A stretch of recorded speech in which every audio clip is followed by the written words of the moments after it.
इस खबर के प्रायोजक बाय वागजी मसाले, हर चुटकी में जायका। वागजी प्रीमिक्स स्पाइसेस।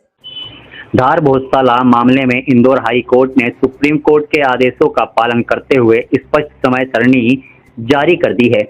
सुबह सूर्योदय से दोपहर 12 बजे तक बसंत पंचमी पूजा की अनुमति, दोपहर 1 बजे से 3 बजे तक नमाज अदा करवाई जाएगी। दोपहर 3 बजे के बाद सूर्यास्त तक फिर से पूजा की अनुमति।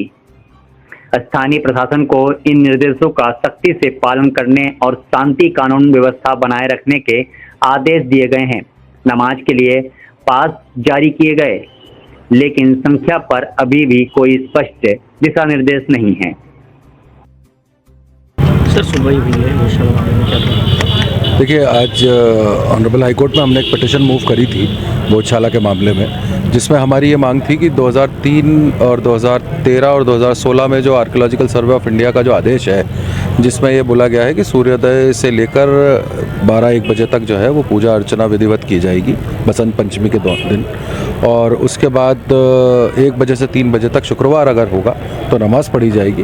और उसके बाद 3 बजे के बाद फिर से विधिवत पूजा अर्चना चालू की जाएगी। तो उसी आदेश के पालन के लिए हमने ये याचिका लगाई थी, और साथ ही साथ हमने धार में जिस तरीके का अफवाहों का दौर चल रहा था और जो चीज़ें चल रही थी, उसके लिए हमने एक मांग करी थी कि लॉ एंड ऑर्डर की सिचुएशन, प्रशासन को ये कहा जाए कि लॉ एंड ऑर्डर की सिचुएशन मेंटेन करें, क्योंकि आपसी सौहार्द का मामला है, आपसदारी का मामला है और अमन शांति का पैगाम देना था, इसलिए ये सारी चीज़ें हमने इसमें मांग करी थी। और हाई कोर्ट ने इसमें सुनवाई की। इसके बाद इससे पहले ही जब हमारी ये सुनवाई थी, उसी वक्त ऑनरेबल सुप्रीम कोर्ट का भी एक आदेश आया, और उसी आदेश में दूसरे पक्ष की तरफ से एक पिटीशन इंटरिम एप्लीकेशन एक दायर की गई थी, जिसमें ये बोला गया था कि वहाँ पे सिर्फ पूजा अर्चना का जो है वो राइट दिया जाए। पर थैंकफुली ऑनरेबल सुप्रीम कोर्ट ने भी इसको माना और ऑनरेबल हाई कोर्ट ने भी इसको माना कि दोनों पक्ष जो है वो 2003 और 2013 और 16 के जो आदेश हैं उसका मान रखेंगे, और जिस तरीके से पूजा अर्चना के लिए और नमाज के लिए जो जगह दी गई है उस कंपाउंड के अंदर और जो समय निश्चित किया गया है, उसी समय पर वो सब कार्रवाइयाँ की जाएंगी। मैं एडवोकेट अशहर वारसी। शुक्रवार का दिन है, बसंत पंचमी भी है, भोजशाला में पूजन को लेकर क्या तैयारी है? देखिए, तैयारियां हमारी पूरी चाक चौबंद हैं। कानून व्यवस्था को देखते हुए 8000 से भी अधिक पुलिस बल, बहुत से एग्जीक्यूटिव मैजिस्ट्रेट्स, ड्रोन की व्यवस्था, कैमरों की व्यवस्था, आरएएफ का बल, सभी प्रकार की व्यवस्थाएं हैं, और किसी भी स्थिति में हम कल के दिन कानून व्यवस्था की स्थिति सामान्य रहे, उसमें किसी भी प्रकार का विघ्न ना पड़े, ये हमारा परम इसमें कर्तव्य है, ये प्राइमरी ऑब्जेक्टिव है। उसके साथ ही साथ जो कल का पर्व है वह शांतिपूर्वक तरीके से निकले और किसी भी प्रकार का विघ्न ना पड़े, इसके लिए कल भी मैंने अपील की थी, और बहुत लंबे समय से, विगत कई महीनों से मोहल्ला समिति की बैठकें, शांति समिति की बैठकें, आयोजकों के साथ बैठकें, सभी पक्षों के साथ बैठकें आयोजित की जाती आई हैं, जिनका मूल उद्देश्य यह है कि शांतिपूर्वक तरीके से सौहार्दपूर्ण माहौल में ये कल का पूरा जो है दिन बीते। आज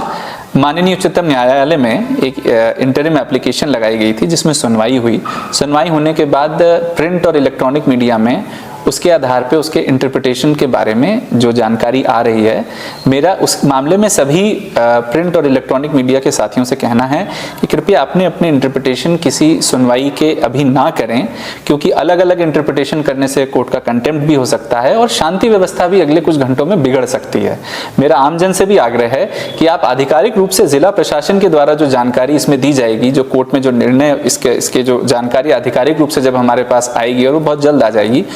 उसी पर आप विश्वास करें। और मीडिया बंधुओं को भी हम आधिकारिक और स्पष्ट जानकारी तभी देने की स्थिति में भी हैं, और आप लोगों से भी यही आग्रह है कि वो इंटरप्रिटेशंस और अपने जो उसके बारे में जो रिपोर्ट्स हैं वो तभी पब्लिश किया जाए जब एक बार एक आधिकारिक फैसले की जानकारी हमें मिल जाए। आजकल सोशल मीडिया में फेक न्यूज़ और एआई का ज़माना है, इसलिए कोई भी कोर्ट के आदेश, कोई भी कोर्ट की सुनवाई का अपने लेवल पे इंटरप्रिटेशन करने से समुदायों के बीच में वैमनस्य पैदा हो सकता है, और वो जो हमारा, जो मैंने जैसा पहले बताया कि जो हमारा प्राइमरी ऑब्जेक्टिव है वो है कानून व्यवस्था और शांति व्यवस्था बनाए रखना, वो भंग हो सकती है। धन्यवाद।